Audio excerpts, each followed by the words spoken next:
السلام عليكم ورحمة الله وبركاته. اخواتي واحبابي في الله، عاملين ايه يا حبايبي؟ اتمنى يا رب تكونوا بخير. في الفيديو ده هتكلم عن كام معلومة هتفيد اي غاوي داخل الغية وهدفه ان هو يوصل لمستوى كويس في اي نوع او اي باب هو حابب يربيه. وكام معلومة دول عن تجربة معرفتهمش في يوم وليلة. بفضل الله انا مش طالع اعرفك على نفسي، انا اقل الناس في كل حاجه، بس حاطط هدف قدامي في الغيه ان انا اكون كويس في الغيه. يعني ايه اكون كويس في الغيه؟ يعني يكون عندي معلومات من مصدر موثوق منه، والمعلومات دي انا باخدها شفوي من الغواة وبطبق بيها جوه سلكتي على قد امكانياتي. والغيه امكانيات، وكل واحد يشتغل على قد امكانياته. انا طالع اكلمك كام معلومه دول عشان عاوز مصلحتك. انا ما عنديش حمام ابيعهولك، ولا بلم حمام من الغواة عشان ابيعه، ولا عامل الحمام ده تجاره. يعني انا هدفي مصلحه عامه لكل الغواة اللي هي حابه تكون حريفه في الغيه. انت دلوقتي امكانياتك الماديه ضعيفه وحابب تخش اي نوع او اي باب انت عاوز تربيه، لازم تعمل ايه؟ طبعا اول حاجه انت امكانياتك ضعيفه، وحتى لو امكانياتك جامده فانت لازم تشتغل بالكام معلومه اللي انا هم لك دول، ولازم تركز فيهم قبل ما تخش اي باب او اي نوع انت عاوز تربيه. لازم اول حاجه ان انت بتعرف تكلف الحمام في الوقت المناسب، تعرف مقادير الكلفة، تعرف ان انت تشخص امراض، تعرف ان انت تعالج اي فرد مصاب بالمرض.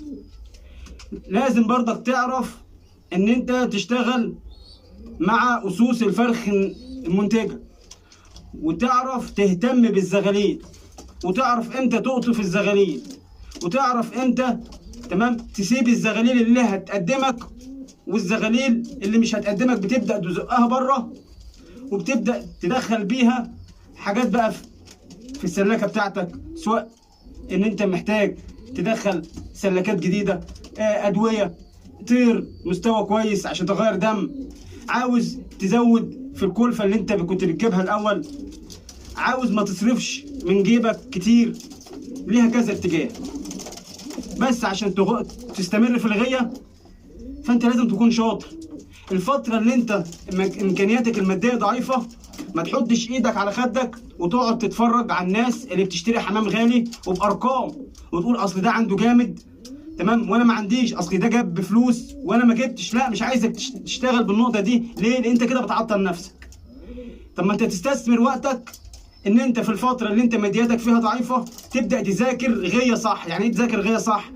يعني تبدأ تعرف مواصفات الانواع الحمام الغزار مثلا، وتعرف مواصفات من اول نمره لحد اخر نمره، وتبدا تذاكرها كويس. بعد كده تمام انت لو ربنا من عليك بالماديات فمن السهل ان انت تدخل طير بمستوى كويس وتنتخب حمام كويس وتفرخ الحمام ده. وبدل ما انت تقعد مثلا 5 6 سنين او 7 سنين عشان توصل لمستوى قوي في الباب، ممكن بشطارتك دي وان انت بتشتغل على نفسك ان انت في 2 3 تمسك مستوى قوي في الباب والنوع اللي انت حابه واللي انت عايز تربيه. فهنا انت ضربت عصفورين بحجر، مادياته قليله. طيب اعمل ايه؟ ادخل حمام على قد امكانياتي واقعد افرخ فيه، وفي نفس الوقت اذاكر غيه صح، اذاكر مواصفات الحمام صح، وابدا الحمام اللي انا مش هقدر اشتريه اولا ادخله جوه سلكته وافرخه، ابدا امسكه في الاسواق او اطلع على الاسطح الغواه وابدا اميز بين الجامد والمتوسط والضعيف.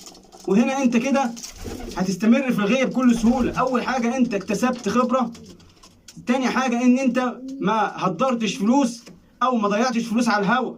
طيب فايدتها ايه دلوقتي؟ ان انت معاك فلوس كتير. افترضنا ان انت دلوقتي معاك 50,000 جنيه ماشي، وعايز تروح تشتري حمام. ماشي، في باب مثلا القبله عايز تدخل مثلا قشر بنادق، طيب ومعاك ال 50,000.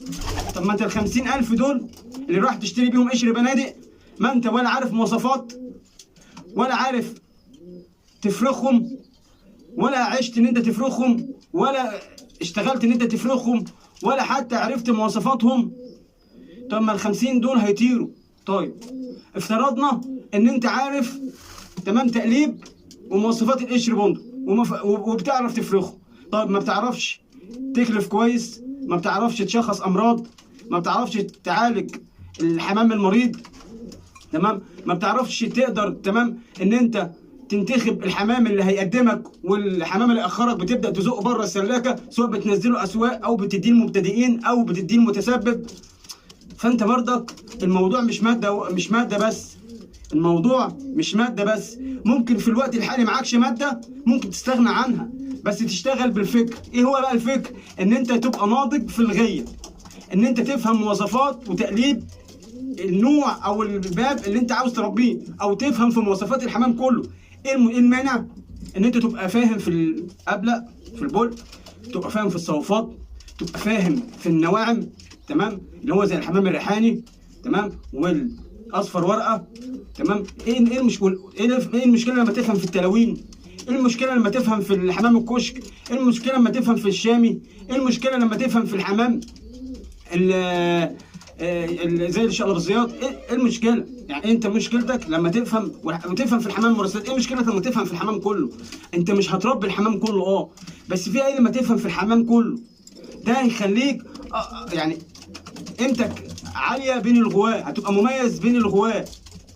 انا بربي بول، بس مش معنى انا بربي بول ان انا ما افهمش في باقي الانواع، لا افهم فيها. لعل وعسى ان انت مثلا بتحب مثلا اللي قبل مثلا القشر بندق، تمام، ما اعرفش غير مواصفات اللي قبل القشر بندق بس. طب ما ربنا من عليا وعرفت افرخ من القشر بندق مستويات كويسه وبقى عندي حمام ستاندر. طب ما انا اخش على باب بعده زي الابلق الاخضر، اعرف برضك الابلق الاخضر مواصفاته عامله ازاي، البنفسجي عامل ازاي، السكروت عامل ازاي، الابلق الاسود عامل ازاي، تمام، اللي ظهر الكتان عامل ازاي. اعرف مواصفات البلق كلها، ابقى مميز، تمام. ايه المشكله؟ انا ربنا من عليا وخلاص وصلت مثلا في مستويات البلق مثلا مستويات ترضيني، تمام، وتفيد الغواء اللي حواليا، ابدا اخش بباب مثلا الكشك او باب الشامي، بخبرتي دي ابدا انقلها واشتغل بيها في باب تاني. يا جماعه الموضوع تمام اسهل مما يكون. احنا كلنا او في بعض مننا بنصعبها على نفسنا بحته ان احنا ماسكين في حته الماده. طب انا فقير معيش ان انا اسكن مثلا في حته راقيه، خلاص انا انتحر انام على الاسفلت؟ لا، هشوف مكان كويس برضك، بس مش لازم منطقه راقيه، وابدا انا باسلوبي وتعاملي واختلاطي بالناس واحترامي ابدا اعمل تمام علاقات كويسه، تمام، لحد ما ربنا يكرمني وابدا انقل في الحته الراقيه دي. هي نفس الحكايه. خليك زي لعيب الكوره بيبداها ازاي؟ بيبداها تمام، اول حاجه بيبداها ان هو بيكون براعم، بعد البراعم بيخش في حته قطاع ناشئين، بعد كده بعد الناشئين بينتقل يبقى يقعد على دكه احتياطي بتاع الفريق الاول، بعد كده بينزل تمام ويكون متواجد مع الفريق الاول. خدها تدريجيا، ما ينفعش تاخد يعني السلم مثلا بيبتدي مثلا من اول سلمه لحد مثلا اخر سلمه، ما ينفعش انت تبتدي من اخر سلمه وعايز تنجح، لا انت بتديها سلمه تدريجيا حتى يبقى في مشي في نظام بالتسلسل معاك. فانا حبيت بس اتكلم في الحته دي. وبرضك في نقطه عاوز اتكلم فيها، نقطه مهمه جدا. بعض الغواة في الغيه او نسبه كبيره او نسبه اكبر بيقيموا الغاوي بالحمام اللي عنده.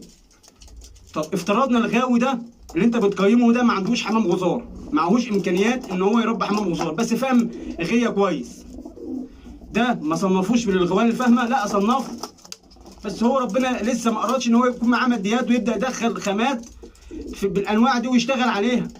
لا، انا اديله حقه برضك ان هو فاهم مواصفاته في الحمام ده كويس ونمر كويسه.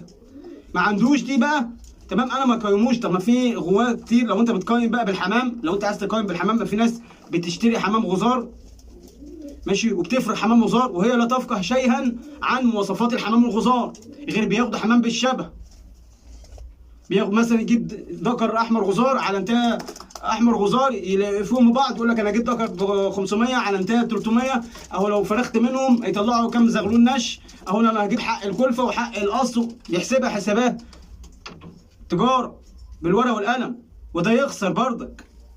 لكن الغاوي اللي بيحب الحمام دايما هدفه، اي غاوي بيحب الحمام بجد وبيعشق الحمام وعايز يكون متميز، بيكون قدامه هدف وعايز يفوق اللي حواليه بايه؟ بحته بردك الحمام. انا معاك، بس هو في الفتره دي هو معهوش ماديات ان هو يربي حمام جامد، وهو بيفهم في الحمام. ما قيموش من الغوايه الحريفه، لا اقيمه من الغوايه الحريفه وابصم له بالعشره.